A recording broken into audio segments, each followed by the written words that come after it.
Good morning and welcome to the third in our series of InvestTech virtual conferences. Today we're going to be joined by Tanya Searle from La Vista to talk about the role of licensees in technology decisions.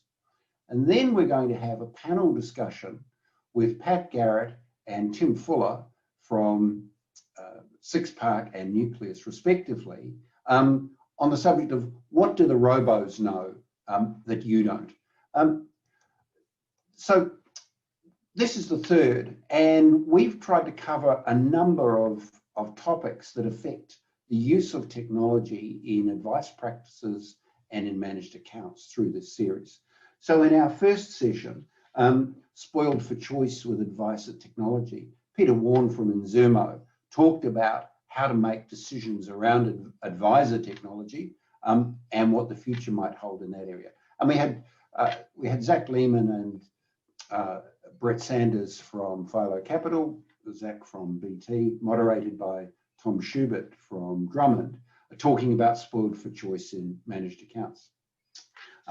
Yesterday we talked about data with Refinitiv and how to avoid IT failures. So we tried to cover the spectrum in this series, and I found each of the topics varied and interesting. As you see on the screen, these wouldn't be possible without the support of our sponsors. Now, through the course of the sessions today, if you have a question, use the Q&A button at the bottom of your screen, or you can also use the chat button, but Q&A is a little easier. At the end of the session, we'll have a polling question, and if you submit your answers to that, we'll be drawing a winner for a $100 gift voucher today. Those of you who registered yourselves or were invited by a sponsor should have received a Menulog voucher with our compliments. So thank you for participating in that. We'll be posting the videos for these sessions within the next couple of days, and copies of the slides will be available to you as well. So now it's my pleasure to introduce Tanya Searle, who's Chief Operating Officer for Licensee Solutions with La Vista, part of the Clearview Group, to talk about the role of the licensee in technology decisions. Tanya, over to you. Thanks very much. Thanks, Toby, and thank you to the team at IMAP for the invite to speak today. So we're going to talk about the role of the licensee in technology. ASIC is currently quite vocal about the use of technology in the advice space to facilitate cost-effective advice to Australians. They have the Innovation Hub, RegTech Initiative, Sandbox, and recently clarified the use of the electronic means for opt-in renewal notices, where the legislation requires that in writing to bring it in line with digital provisions like email. However, as an industry, we've struggled with technology for some time. COVID-19 has seen a large uptake in technologies like Zoom, for instance, this conference, video conferencing, and also a keen interest in things like digital signatures. These options aren't new. They've been around for years. But the take-up was poor. But as the old saying goes, necessity is the mother of invention. I came across an interesting quote from Bill Gates that I thought summed up what is the role of the licensee in technology. Technology is just a tool. In terms of getting the kids working together and motivating them, the teacher is the most important. Whether you're a small or a large licensee, technology that you use is extremely important, and that's only going to continue to increase in importance. In the past, many licensees, especially at the larger end, were fairly hands-off in terms of technology. This has led to a myriad of issues, remediation problems, inability to access files, and the inability to monitor and supervise advisors. A good licensee who embraces technology removes the pain barriers that many people see with technology. So what I'm going to cover today is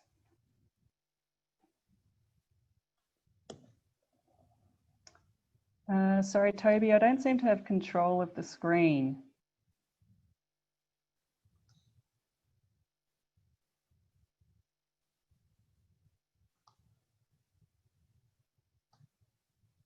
Sorry, now I've got it. Excellent. So we're going to be covering the legal obligations, then the benefits, then we're going to talk about our approach as a licensee. So in terms of our approach, we first started with technology, I guess, as an offering for our licensed or aligned advisors. And then we've also now started offering that as a service to self-licensees. We'll have a look at our tech stack, and then the last is probably something near and dear to my heart in terms of supervision and monitoring.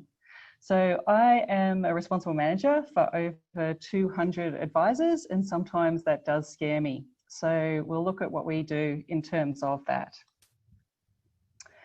Okay, before you all switch off, we are going to look a little bit of legislation, only side of legislation, but I thought it was important to start with what are a licensee's obligations.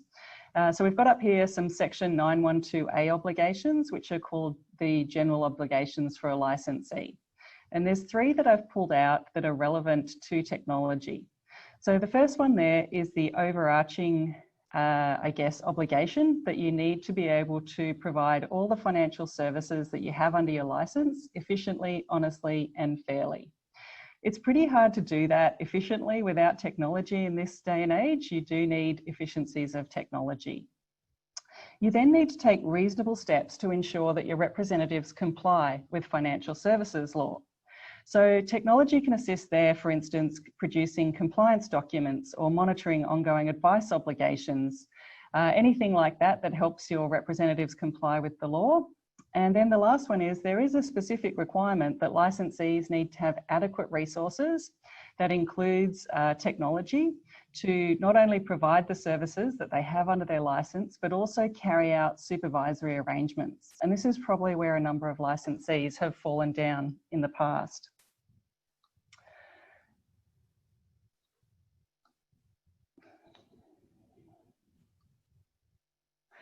So in terms of the licensee benefits, let's talk a bit about technology and benefits to the licensee, because I know when a lot of people think about technology, the first thing they think about is cost.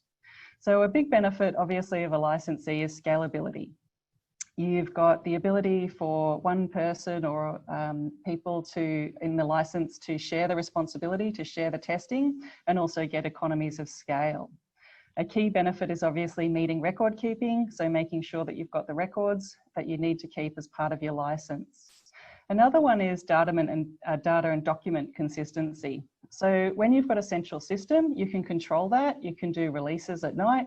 You know the new versions are going to be there the next day and that they're compliant.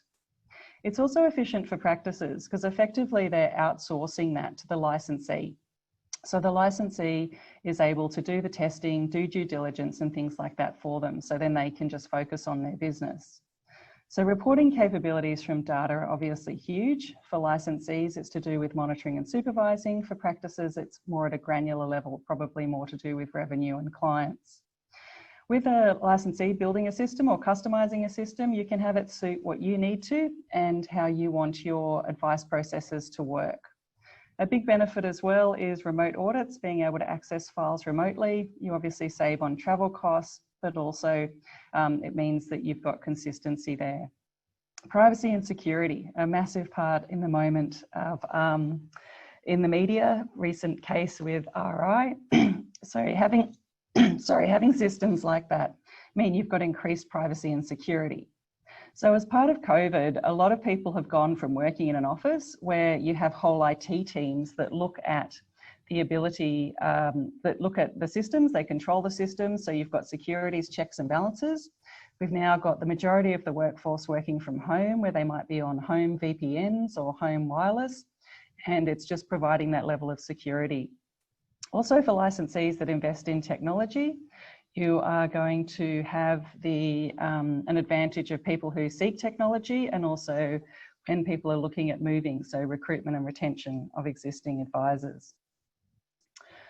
So it's not just all about the licensee, of course, there are benefits to the advisors. And I'm sure online we've got some people that are from licensees, some that are advisors from practices in licensees, and some that might be the licensee and the advisor.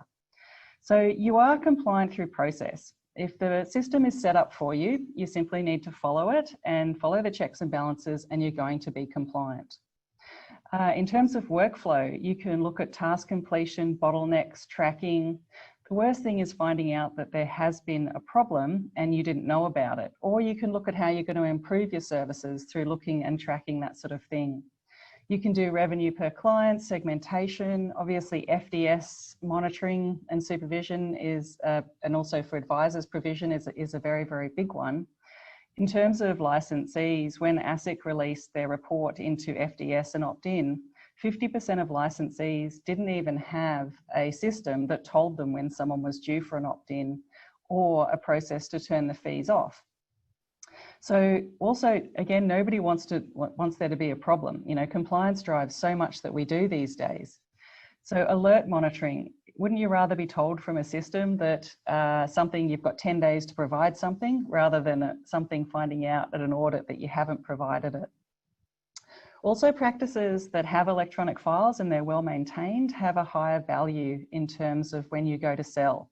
Nobody wants 20 filing cabinets or have to go through a scanning process, and so having digitized records is definitely on the watch list for people, and it improves practice valuations.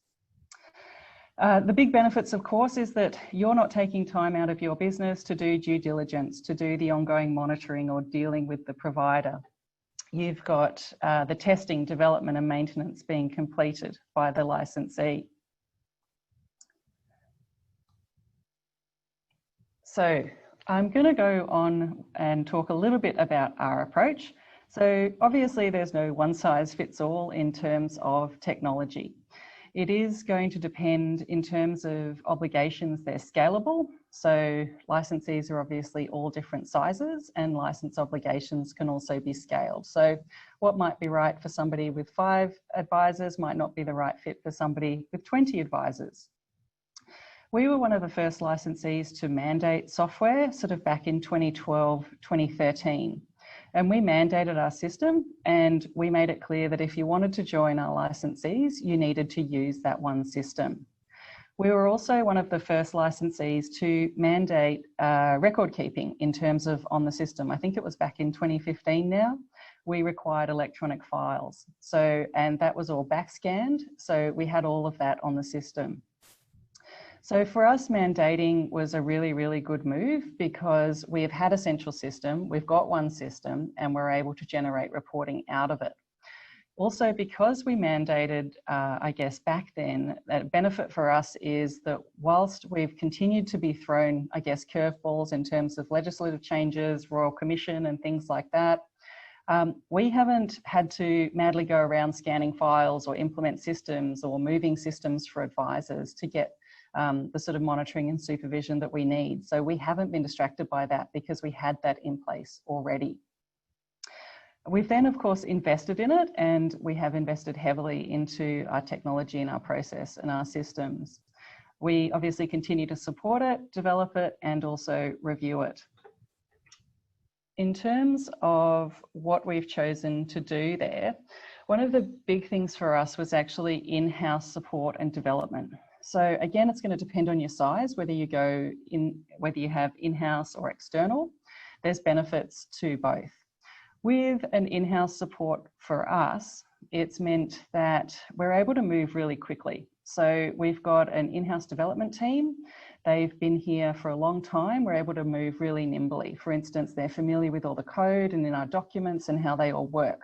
So when we want to go and roll out a project, we can do that very, very quickly. We're not spending a lot of time, I guess, telling people what we need and scoping things. We can just move quite quickly on that. And for our support team, we've got a range of people in the support team, from those that have been advisors, those that have been support staff and worked in practices. We've got ex-paraplanners and also people that have worked in the product side of the business. So we've got a good depth of knowledge in our support team for our software that have financial planning knowledge, which is a really big advantage when somebody's trying to explain what they're doing in a system. So I have tried both in-house and external support for software. For us, definitely in-house is working well, and also given our size. But outsourced support as well is good as well. You just need to make sure you choose the right people there. With the software functions. Okay, so when I started writing down all the different software functions that there are a lot. There's a lot of things that advisors need to consider when they're looking at software. So where are you going to get all these things from, and how are you going to use them? So what are the key things that you need? What are your sort of not negotiables, or where you need to start?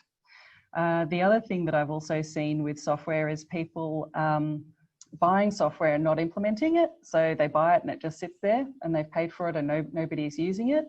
And the other thing that I've also seen is that people buy software and they expect it all to be up and running on day one, and everyone should know how to use it. With what we've done is we've gone for, a core system approach. So for us, our not negotiables were that we wanted advice generation, we wanted record keeping, we wanted remuneration integrated into the system, and also be able to do compliance monitoring. So we've gone for a core system, sort of like advisors with investments. They've got a core satellite approach. We've got a core approach for our system, and then a satellite approach for other, add-ons with APIs. So software integrations. So I've got there, they can work seamlessly, they can work beautifully, and you've got everything hooked up and working, but sometimes that's also not the case. So I think Peter on Monday called this not a stack, but a pile. I'm calling it spaghetti junction. So you can go and look at best of breed, and I think that there is a tendency sometimes to do this. There's shiny new things, shiny new toys with good functionality, and they can be absolutely the best at what they do. But if they don't talk to your other systems, you're going to have a problem, or if they don't integrate correctly. The other thing that you can have is that you've got so many different systems, nobody knows which system they're supposed to go to do a particular task. So when you're looking at whether you want to integrate or have a core system, that's something that you need to sort of be quite clear about. I have seen one licensee that was keen on having best of breed of everything. They went out and there was all different types of things that they'd hooked up to all different systems. And after 2 years, they decided to go back to a core approach that did sort of most of the things they need with a few add-ons, because nothing worked, nothing talked, and no one knew what they needed to do. So with our tech stack, we've got a core system, and then we've also got a number of chosen sort of APIs. The core system, I've already showed you the sort of functionality that that has, and the APIs that we've chosen to integrate are mostly sort of client facing. So you've got things like digital fact finds, client wealth portals. They're the sort of things that we've tended to integrate into our system. Sitting on top of all of those, we've also got Lumen Compliance, which extracts data for compliance and alert monitoring, and I'm going to talk a little bit more about that later. And also another system that looks at social media. So you would have seen recently ASIC have started prosecuting people for having misleading advertising. Another one that they often look at is the words independent being used incorrectly. So what this does is it goes out and looks at websites and looks for terms that potentially might have an issue. And it is something, so ASIC have bots actually trawling websites looking for these sort of things. So all of that together, I guess, makes up our system. We've got the core system that then talks to the APIs, and then we've got the monitoring that sits across the top of it. So with our system, the core system is always the system of truth. So with the APIs, they've got to push the information to and from, but we will always look in the core system for that. Okay, so software is not all fun and games. Everything doesn't always work as you expect it to. I've probably trialed more softwares and not gone ahead with them than we have actually rolled out. So one of the things I'd say is don't be afraid to try, but then don't also be afraid to cut your losses in terms of looking at a system or how it's going to integrate. I often find when you have a demonstration from a provider that something looks great and you just want to get into it and integrate it. And then when you try to do things for yourself, certain things don't sort of happen, or they're planned developments, and it's maybe, you know, if you're going to end up having to do duplication of work, is it worth it? So that's something that you need to consider. But I do see this trial and error process as one of the key things that a licensee can do for you. Everyone is time poor. Everyone is spending more and more time on compliance instead of probably seeing their clients than they'd like to. But a thing a licensee can do is trial these and roll them out when they are successful and do integrate and help create efficiencies. So I do see that as a key thing that licensees can be doing for advisors. With the next slide, so I just wanted to talk a little bit. So doesn't matter how good your system is, if you're not going to upgrade it and maintain it, it's going to become obsolete. Everyone knows technology improves in leaps and bounds, and we continue to see new and greater and better things. And obviously AI is the big thing at the moment.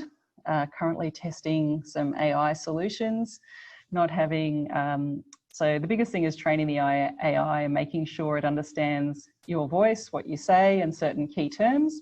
So the AI and I will continue to work together, and hopefully that's something that we can roll out. But one of the key things that I often see errors in terms of people not getting user feedback, and I think Andrew talked about that yesterday. So we always want feedback from our users on how to improve the system.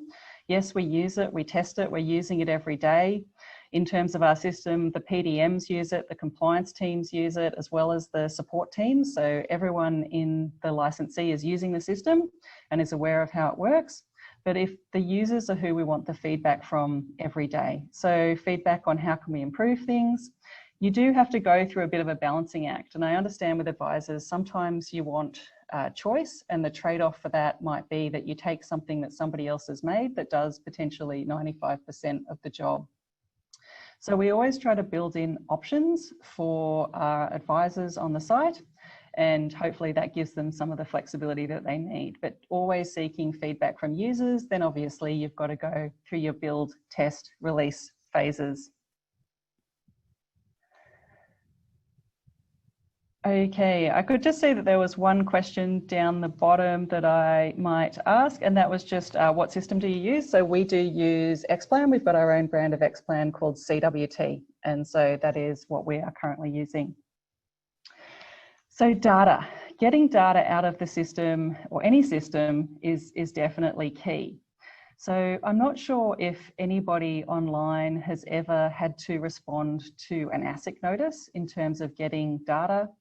I was just speaking to Toby before, and one of the things that, it's great that we've got all this Zoom technology, but when you're a presenter, it does feel like you're talking a little bit to a black box. And if we were in a room, I would get people to put up their hands. I guess people could put up their hands virtually as well.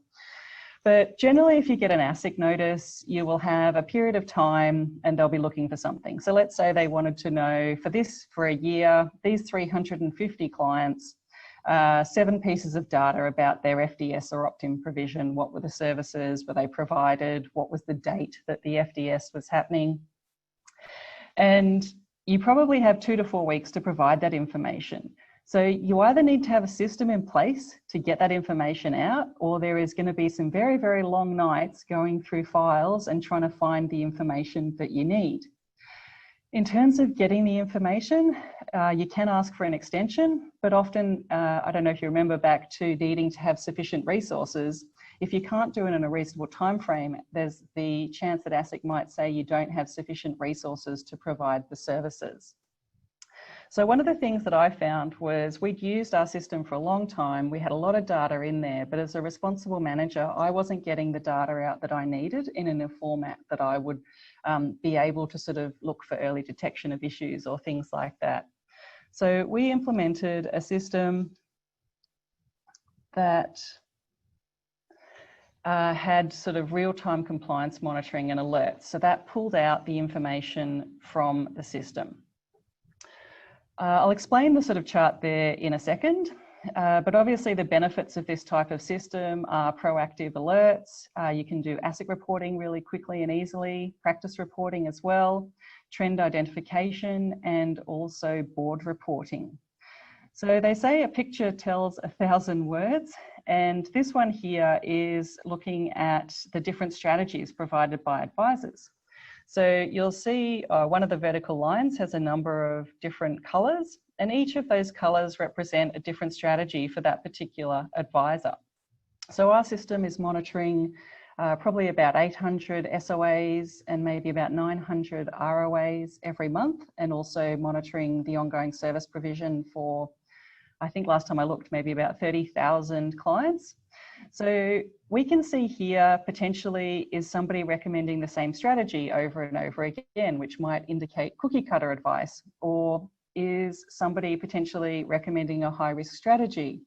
Let's say when you go to do your PI renewal, PI wants to know how many SMSFs with limited recourse borrowing was set up under your license last year. You can get that information in minutes and you can slice and dice it however you'd like. I've just got another example here, for example, risk profile. So we've got about 13 KRIs and we're currently building on these as we go. So we're probably rolling a new KRI out sort of month by month.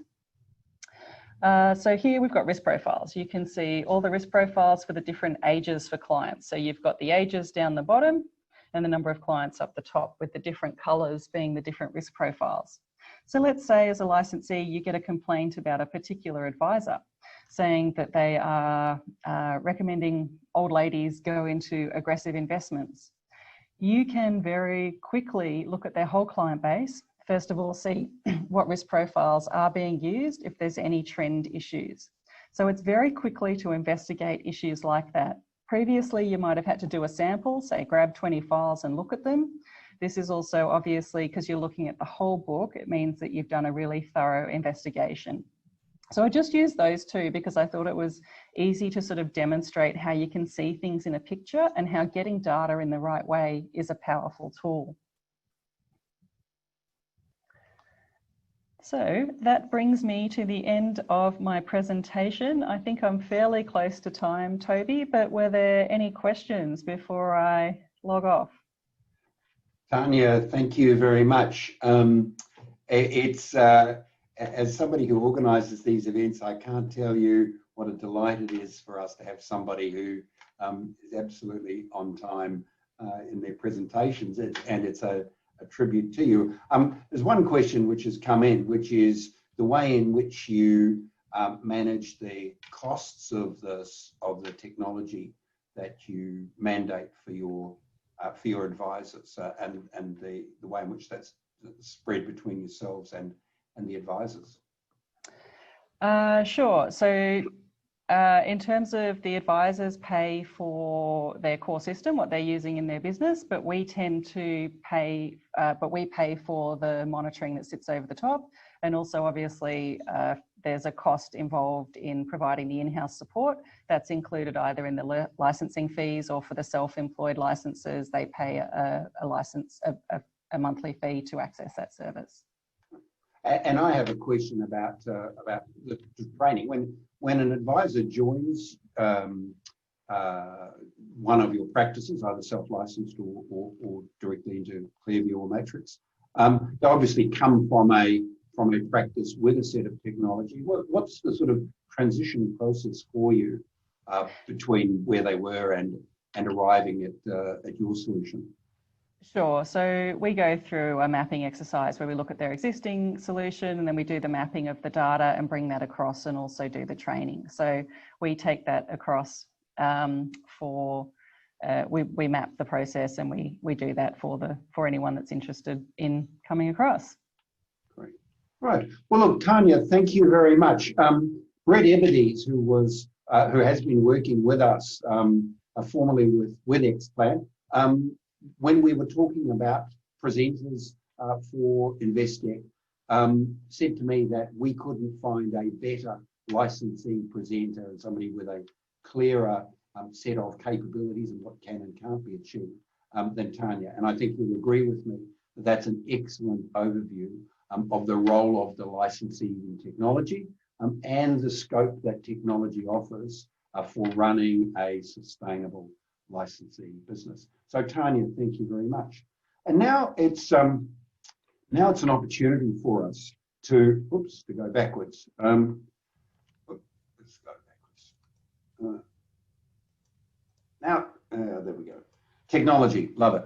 Now it's an opportunity for us to talk about what the Robos know that you don't.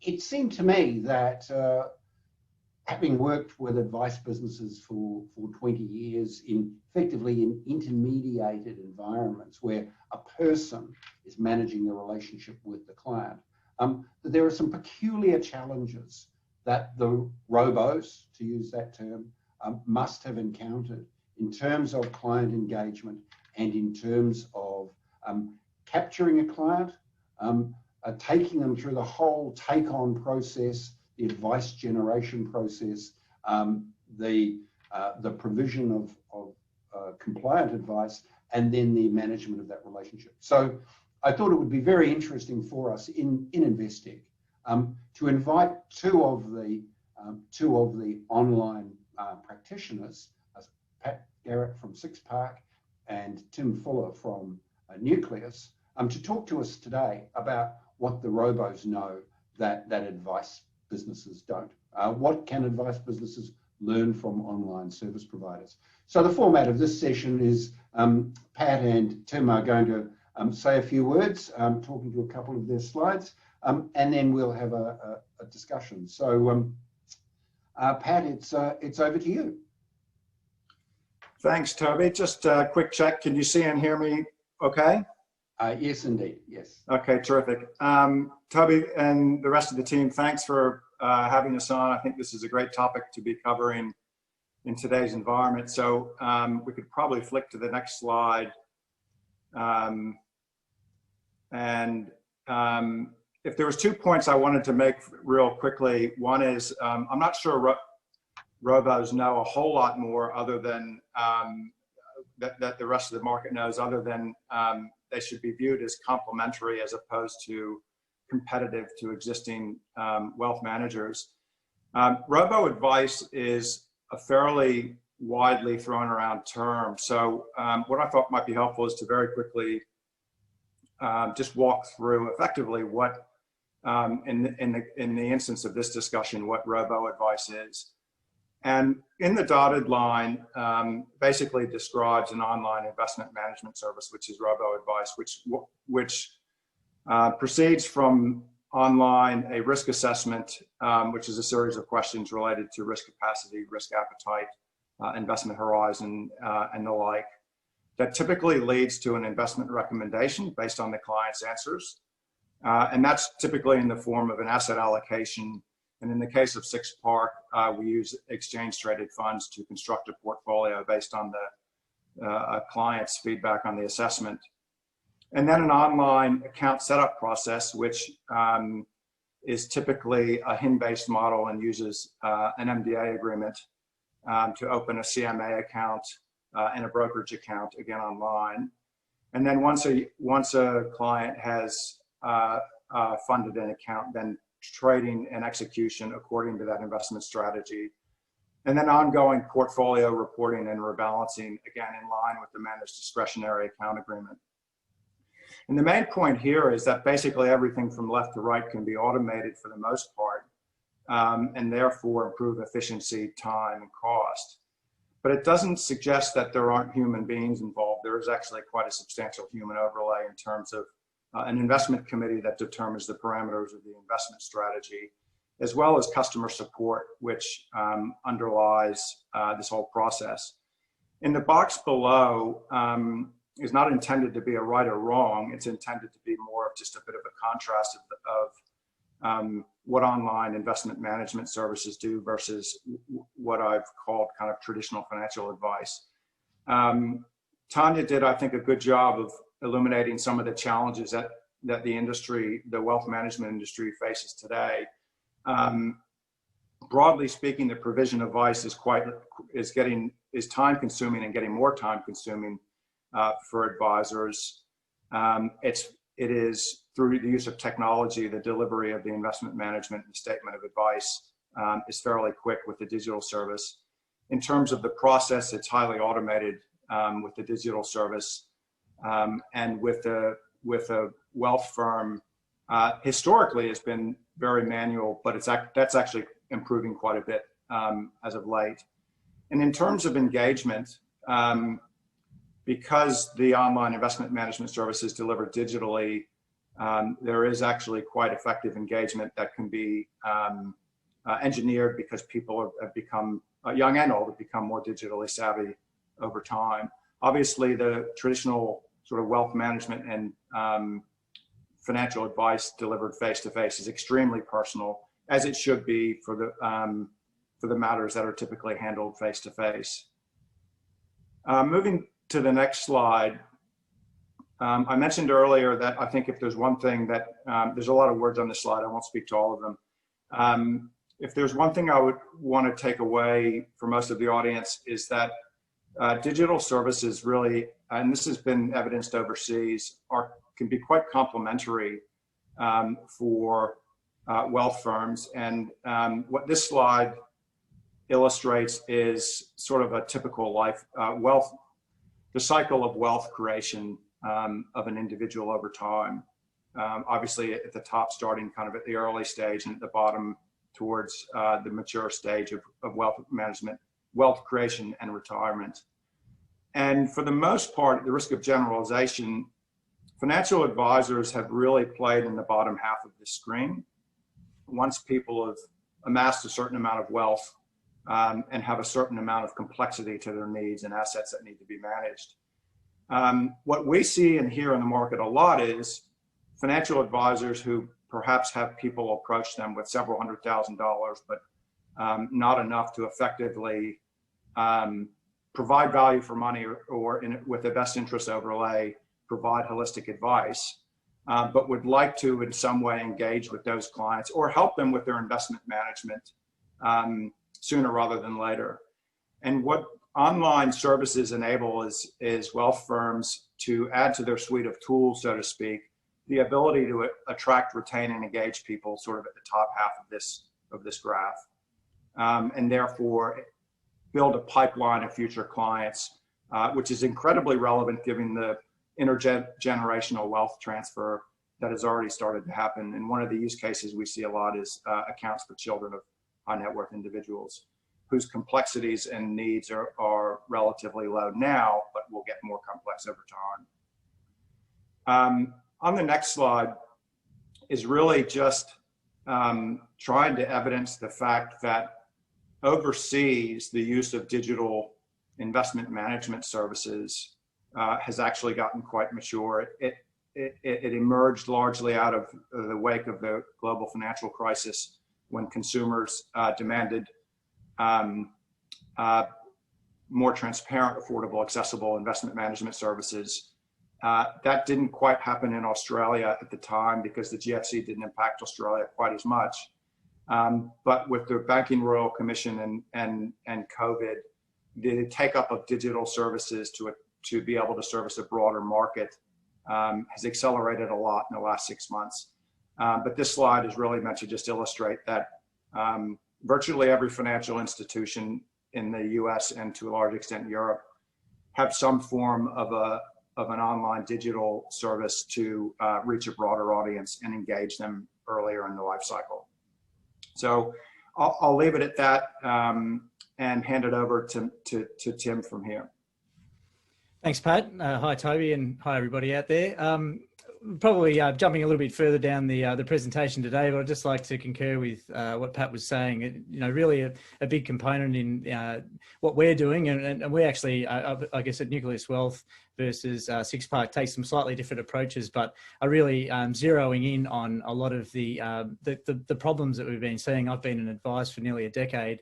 And I guess the big thing is that, you know, as everybody knows, you know, you've got to find efficiencies. You've got to find ways of being able to spend the time with clients and do the important parts of the relationship work and not get burdened down with the administration side. And look, that's you know, a crucial component of where I see that, you know, where the efficiencies gained in digital advice can certainly help in a practice. And the whole idea is, as Pat was saying, the idea is to complement with an existing practice and the various ages and stages, so to speak, of your client book or, you know, your future client book, but also about, as Pat was saying as well, to make sure that you are keeping that pipeline, or as I like to think of it, keeping prospective clients in the family so that they can continue on and become, future broader advice clients as well as their needs develop. Part of that, of course, is for ourselves. For what we do in the digital advice space, we've been running now for 3 years, and we're very happy with it, to the point where we're comfortable in sharing it through a white label with the advice community. I can expand on it a little bit later. I think Toby's got some great questions for us that we can run through. But yeah, look, just obviously there is an opportunity now to spread that out and to offer these sort of efficiencies out into the broader advice network. Toby. Great. Look, thanks very much, Tim and Pat. As Tim mentioned, we do have some questions which we've canvassed, but there's one come in from Daniel Park in the audience, and I'm actually going to start with that one because I think it's really on point. So Daniel asks, what does it take to deliver robo advice? Is it a solid core? Is a solid core platform the first step, or is it a service on its own? Tim, why don't you start off with your thoughts on that? Well, look, the way that we approach it, Toby, and thanks, Daniel, for your question. Look, the idea for us is that going back to, I guess, the key components of, as Pat sort of covered in one of his slides at the start there, is looking at how the onboarding piece works for the client, and also, I guess, in a way for the advisor as well. For us, so we've basically put together this online offering with an onboarding process that can take anywhere between 10 to 15 to 20 minutes if people are know what they want and everything's available and it all looks good. It also offers the ability for people to come offline as required as well. And look, we're very mindful of the fact that digital advice is not going to be able to service everybody. And so you've got to be very careful to make sure that when it isn't appropriate or it's not going to yield the right outcome, that you can then take steps to move it offline and obviously then becomes an engagement either for ourselves or for an advisor in the white label service. Look, it really depends on, I guess, on the use case. For us, we've found it fantastic for our investment products. And we, at the end of the day, I guess we're an investment house and we put together quality portfolios of individual stocks and tailor those through this online process. With Pat, slightly different process using ETFs as well. And obviously there's use cases for each one. So Pat, anything to add to Tim's note on whether a robo starts off from the core platform or whether it's presented as a separate service? I think the reason probably Tim and I are on this is because Nucleus and Six Park have built services that can be white labeled and utilized by advice practices.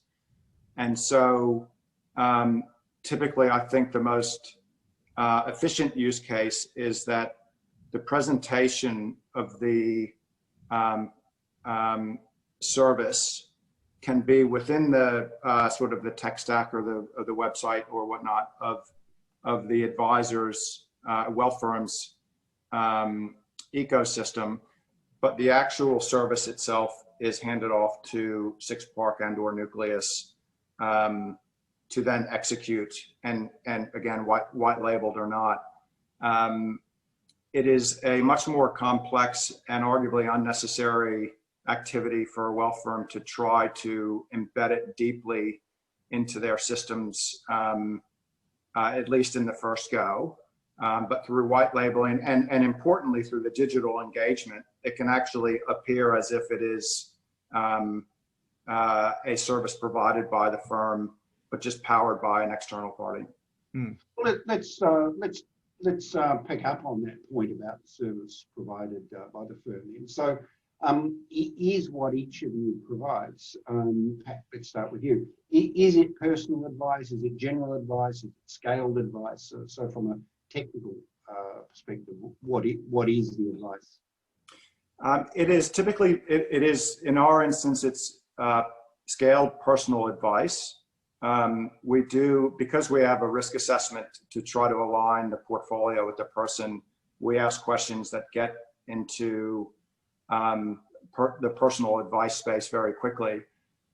But ASIC regulatory guides 244 and 255 very clearly, with this use case in mind, articulate how the provision of advice for a single topic can and should be provided in a very compliant way.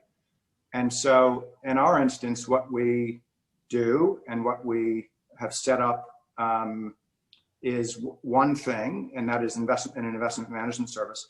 Tim alluded to the concept of an element of triaging, which is an incredibly important piece of a robo service like both of ours, which is determining when the service may or may not be suitable for somebody who's going through the onboarding process, as well as obviously the requisite disclosures about what service is being provided, what service is not being provided, what's being taken into consideration in making the recommendation, and what has not been taken into consideration.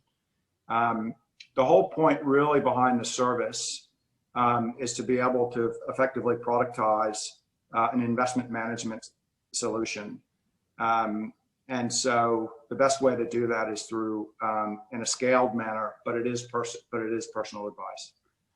And so, Jim, in your approach to this, and this ties into one of the questions which we have just had come through the system. So who is providing the advice, and what are the kind of FASEA implications of that? I know through IMAP we've had a good deal of engagement with FASEA, particularly on Standard 3 about conflicts, but also on 10, for example, on resources. So what are the FASEA implications? And the question which has come in, related topic, says, how are you meeting best interest requirements and avoiding a cookie cutter approach?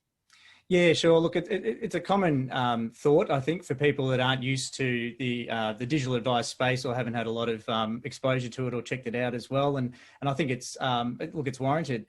Look, the way that we do, and maybe I'll just run through just quickly our steps, just landing on that triage line there, Pat.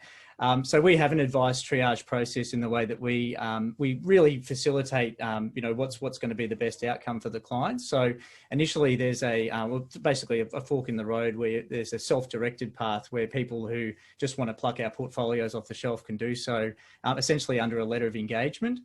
The middle one, which I guess is the order of the day, is the limited advice path. So that's where they go down the risk profile and recommendations made of an appropriate blend or portfolio from what we do.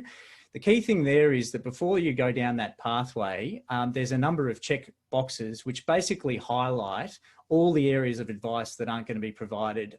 So rather than saying, here's investment advice and let's go, we go the other way and say, we're not going to look at insurance, we're not going to look at tax and all the other broader areas, with the key thing being that that's the triage piece in action. And if any of those need to be addressed or the client's unsure, then they go to the third option, which is the full advice piece, in which case we then take it offline and can refer to an external body of advisors. And at the moment we use the Profession of Independent Financial Advisors, the PIFA, as a national network for client referrals. Going back to your question though, so the advice is provided under corporate authorised rep as Nucleus Wealth. So I'm the responsible manager, and we have authorised reps that in a human form that can then do the human element as well. All the advice and all the processes have gone through a reputable legal firm in Sydney, which wasn't a cheap exercise, I can give you that much. And finally, of course, the full process was actually detailed in our application for our own Australian financial service licence to the regulator, complete with all the checks and balances and all the triage processes.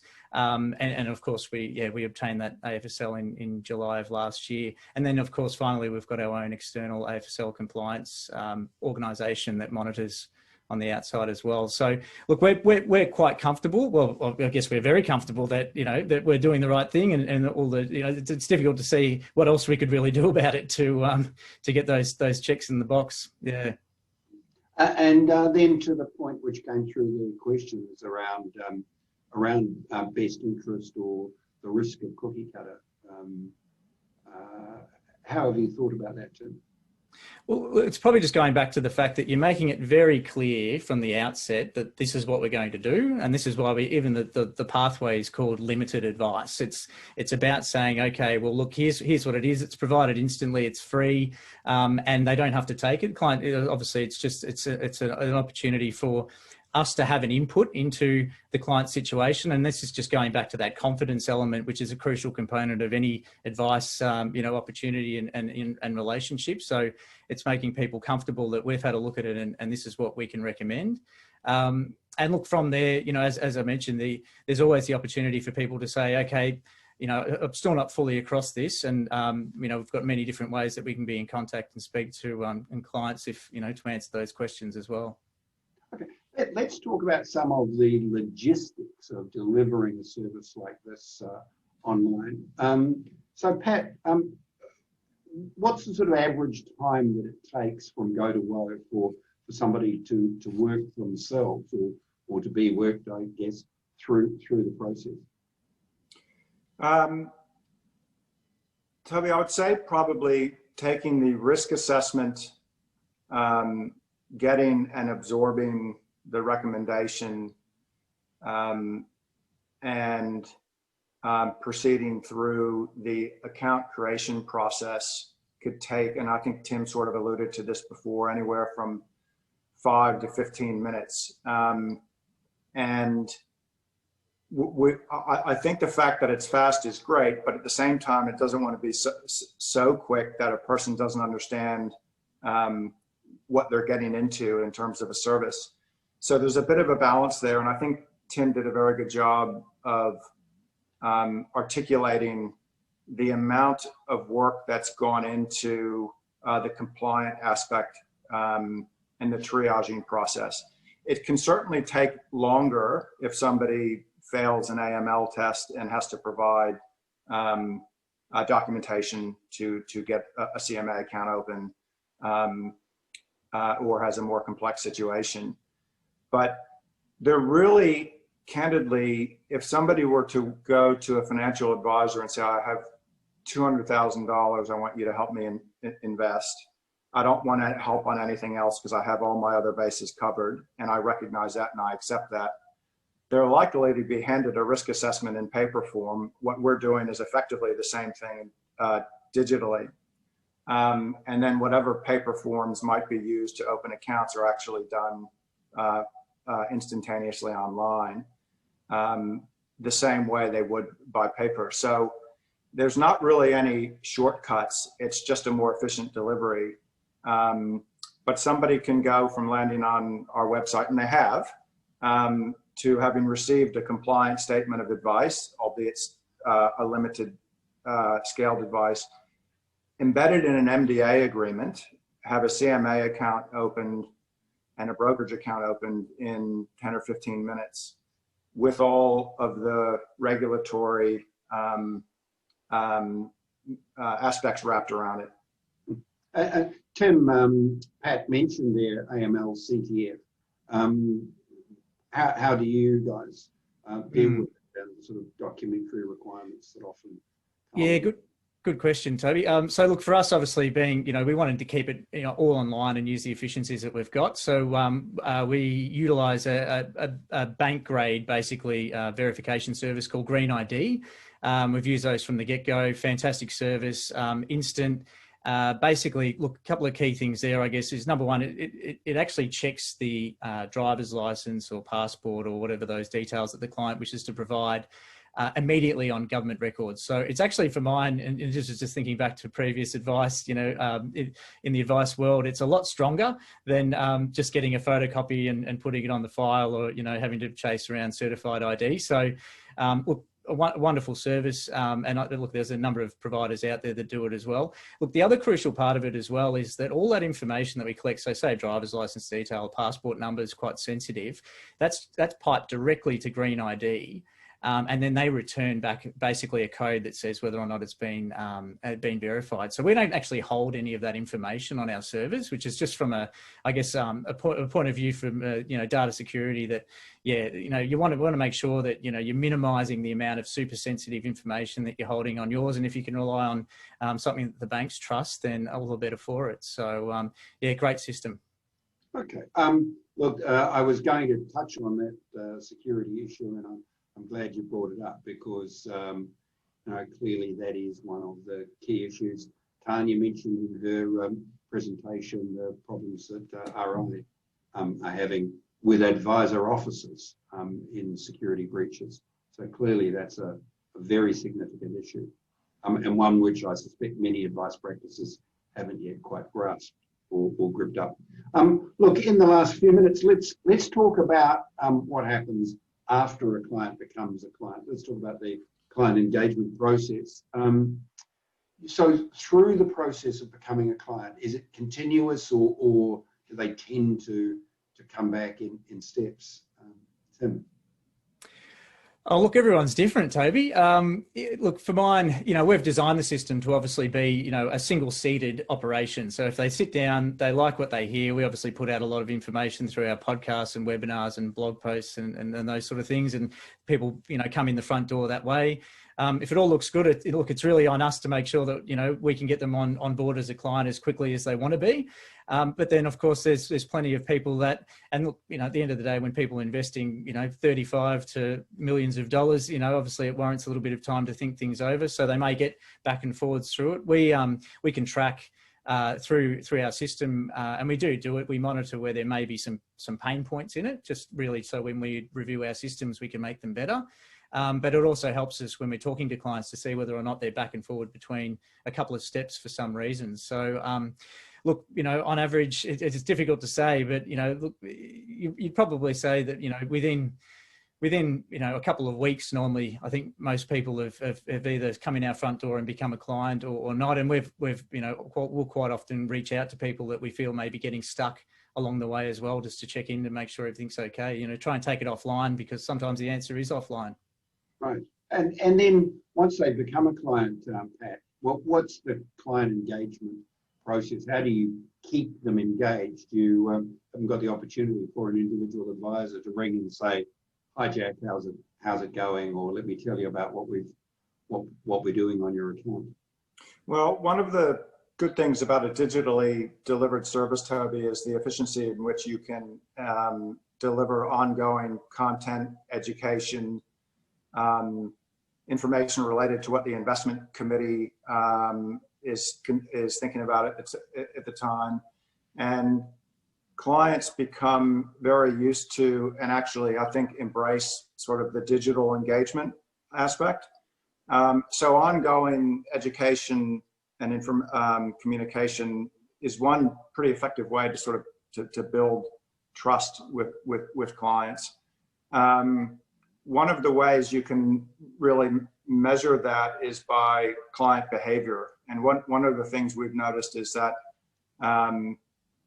the top-up rates for our clients is pretty high. So people will effectively test the service, and then within a few months they'll add some more funds once they see one, how it works, but also the effective kind of communication and engagement. And part of that's very incumbent on us, and Nucleus and Six Park do the same thing, but in a slightly different way, which is it is not a set and forget situation where people give you some money, you invest it, and then they're never going to hear from you again. We have to, among other things, have as part of the MDA agreement, we are, from a regulatory perspective, required at least once every year to have them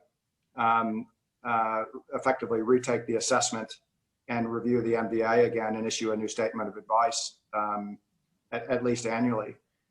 We also rebalance accounts on a periodic basis and talk to customers when that's going to happen. We give them case studies, we give them information on aspects of investing that are relevant for consumers. But the most important, I think, measurement is, what do your clients do when the markets get phenomenally volatile and scary? And there's been some discussion in sort of the history of Robo, particularly overseas, that when the markets tanked, for lack of a better phrase, Robo advisors would have real problems when everybody wanted to sell out. As it turns out, it was sort of quite the opposite. Because of the effective communication and real transparency, it's HIN-based, so clients know what they're holding. The ongoing communication builds a level of confidence in the service that they're being delivered. So when the markets, for example, in late Feb and March got the wobbles, we had virtually no churn amongst our client base. Some changed their investment profiles. We had more top-ups than normal because people saw that as a buying opportunity. and I'm not suggesting that was the right thing to do or not, but it was the type of consumer behavior that you want to see instilled, which is be patient when times are volatile if you have a medium to long-term outlook. Right. Well, yeah. Okay. Well, thanks, Pat. And in fact, you answered in your note there one of the questions which came through from Sharon Pollock, one of our audience, about handling the MBA annual review. And for Philip, with your question about ongoing service, I think this covers it as well. So we have reached the our 1 o'clock cutoff, and thank you very much to Pat and to Tim and to Tanya for her presentation. Coming up tomorrow, let me just launch our poll question here, so feel free to answer that. Your CPD points are not dependent on answering the poll, but we'll be sending those out separately. Coming up later in the week, we have tomorrow, Mark Weingarth from Macquarie, James Werner and Alex Ypsilanti from Franklin Templeton, talking about the institutional use of portfolio management tools. I know in the case of Macquarie in particular, digital portfolio management is absolutely one of the key development tools which they've now been working on for quite some time as a fundamental part of platform technology.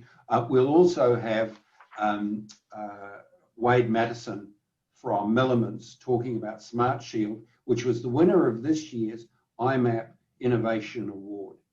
It seems to us as judges that Smart Shield is an excellent example of the way institutional capability is being delivered into individual managed accounts. And then on Friday, as I mentioned before, Shannon Bernasconi from Wealth02 will talk about their version of portfolio rebalancing technology. And Damien Chilmy and Adam Poynton from Praemium will talk about one of the pressing issues for retail investors of integrating ESG components into a portfolio. So Pat, Tim, Tanya, thank you very much for your time. Those of you who've joined us today, thank you. And we look forward to seeing you tomorrow and on Friday. Thanks, everybody. Thank you, Toby. Cheers. Thanks, Toby.